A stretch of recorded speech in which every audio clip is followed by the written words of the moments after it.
We have to apologize for starting up a little bit late. Good afternoon, good morning, good afternoon, good evening, good night, wherever you are on the face of the earth. Welcome to Real Talk, and thank you for joining in and tuning in every day with us. Thank you for joining. Afolabi, you are the first person to tune in today. Thank you. So a little bit of heads up. We started a few minutes ago, but then we found out something was wrong, and so we had to go back and restart again. So we are just going to start again all over. And like I said, okay, let me not just introduce this because we were not live then.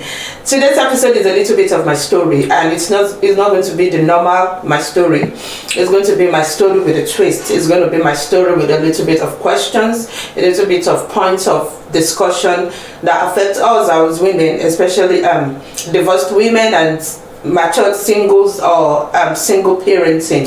And so today we have a guest that will be, she'll tell us a little bit of her story, yes, but then the bulk of it will be the lessons she took from her experiences and how we can take those lessons and use it to better ourselves. Okay, so we are just going to go straight into it, and I'm going to let Peace do a little bit of introduction about herself.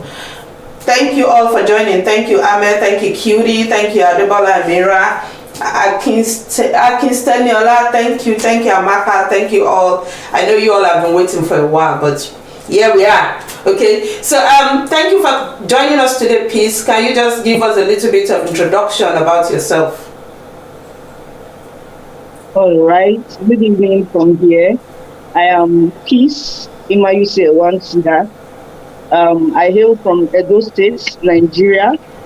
I studied microbiology from the University of Benin, Uniden. Well, I'd like to put my story in perspective as regards the discussion we have today.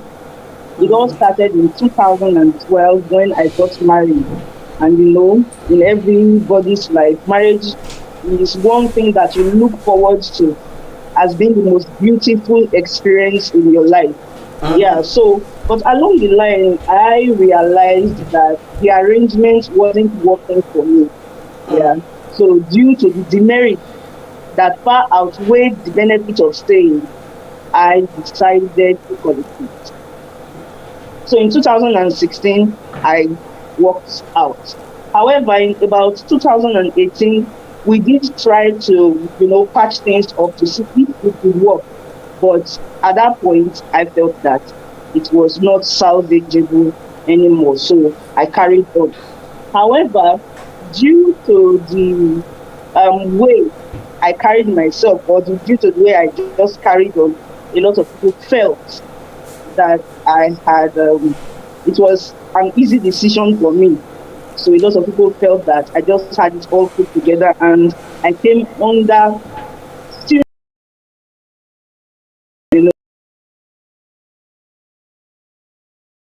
close to me, strangers. They judged me heavily for carrying out that singular act. And a lot of things over the years, but we thank God. Okay. We are healing. A question from all you just said. Why did you leave? What made you actually decide to leave? Well, apart from the specifics that went on in the marriage, for me, it was a place that I would say I became depressed. I became depressed because of some of the specifics that I would not like to mention out there that happened.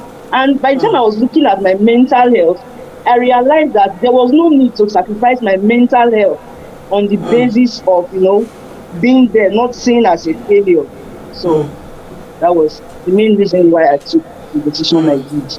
Okay, so when everything started affecting you mentally, that was when you knew it was time for you to leave. Yes, okay. Definitely. There is something somebody said that sometimes it's better to leave. It's better for you to walk out and, regain yourself, heal, than being there and somehow something bad happens to one or both of you. So that was why I took something like this. Yeah. Okay. And then there is this other thing you mentioned about you facing a lot of criticism from your close people. Was it Yeah. was it family? Because we know as Africans, most of the times, our parents especially, they rather you not leave. So the Yeah. criticism, was it from family or was it friends? Or was it, who were the people that were criticizing you? Well, funny enough, it wasn't even family because I remember that night I had to travel 6 days. I had to do a 3 hour trip with everything I had to come back home. I remember coming home and my mother was surprised and I just laid on the floor and I started crying, I'm dead, mommy, I'm dead. There wasn't any criticism from family, funny enough. But it was those people close, those close people. Maybe people that share the same faith with you, that feel that marriage is supposed to be for better or worse. People who, in short, strangers, people from your community that knew you while you were growing up, experienced when you got married and everything. Then they ask questions and they get to know what happened, and they feel that what is there? People have had it worse than this. It should have stayed. I think that's where the criticism really came heavily from. Yeah.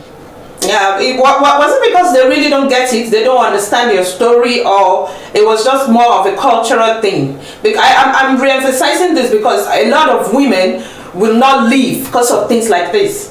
So I'm trying to make us understand that at times it's really not your fault as a woman. Is it like because they don't get the story, or because it is a cultural thing? We believe it's culturally wrong for you to leave your marriage.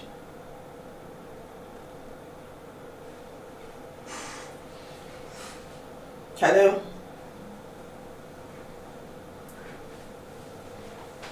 Hello? Oh my goodness. I hope this is not a network thing, but we lost her, so hopefully she's going to come back on. So let me use that to acknowledge each and every one of you. Oh, good evening, Oluwakemi Oyekale. Thank you. Good evening, Sandra. Good evening, Florence. Good evening, all of you, and good afternoon from this end. I hope you all had a great week. So for the benefit of those that just tuned in, we've been talking to Peace, but obviously you all should be used to the network of Nigeria by now, so we lost that. We're going to wait for her to come back. Oh, am I the only one who can't hear? Okay, can you people hear me? Because Florence just asked if she's the only one that can't hear. Can you hear me? If you can hear me, please say something. Can you all hear me?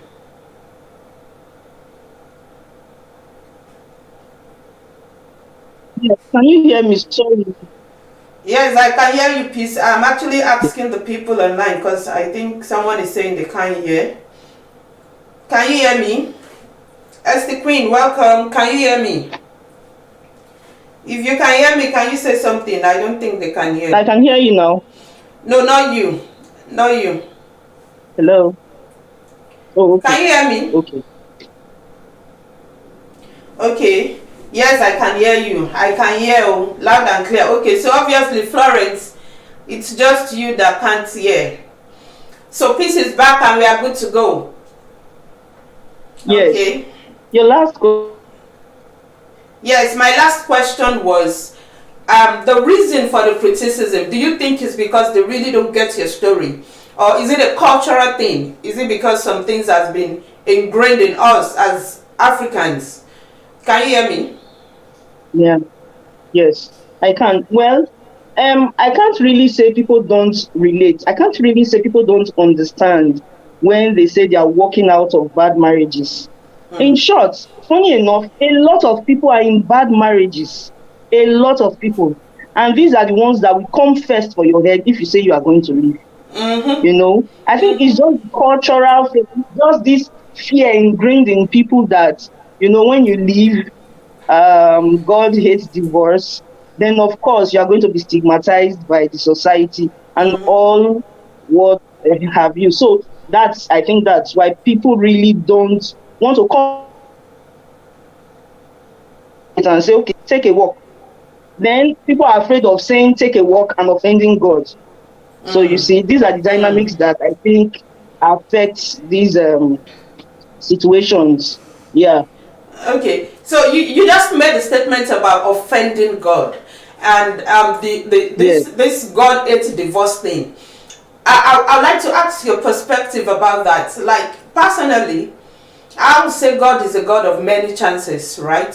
So and of course Yeah. I know God hates divorce. I'm a Christian. I know He hates divorce, but is that a reason for you to stay in a relationship and probably get killed or something? Is that not a sin? Well,